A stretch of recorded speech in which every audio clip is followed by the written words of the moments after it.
High বন্ধুরা, আজকে আমি ইঁচড় রান্না করব। তার জন্য দেখো ইঁচড় কাটছি। তো আমি কীভাবে ইঁচড় রান্না করব সেটাই তোমাদের দেখাবো। তোমরা দেখতে থাকো আমি কীভাবে ইঁচড় রান্না করি। ইঁচড়টা খেতে খুব স্বাদ, তাই ছোটো ছোটো করে এখন ইঁচড়গুলো আমি কেটে নিচ্ছি। বন্ধুরা, এবার আমি ইঁচড়গুলো সিদ্ধ করে নেব। জলটা গরম করে নিলাম।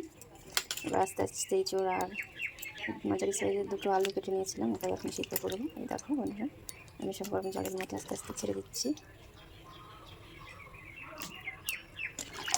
বন্ধুরা দেখো, ইঁচড়টা সিদ্ধ করা হয়ে গেছে। ইঁচড়টা সিদ্ধ করতে করতে আমার মশলাটাও করা হয়ে গেছে। তো আমি এখন কড়াইতে তেল দিয়ে ইঁচড়টা হালকা করে ভেজে নেব।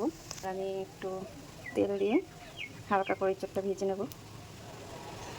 অল্প কাটা করে ইঁচড় দিয়ে তেলের মধ্যে ছেড়ে দিচ্ছি। তো ইঁচড়টা ভেজে নিয়ে তারপরে আমি তরকারিটা বসাবো। হালকা করে ভেজে নেব। ইঁচড়গুলো সব আমি তেলের মধ্যে দিয়ে দিয়েছি। তো এখন ইঁচড়টা অল্প ভাজা হয়ে গেলে আমি নামিয়ে নেব। ফাইনালি আমার রান্না করাটা কমপ্লিট হয়ে গেছে।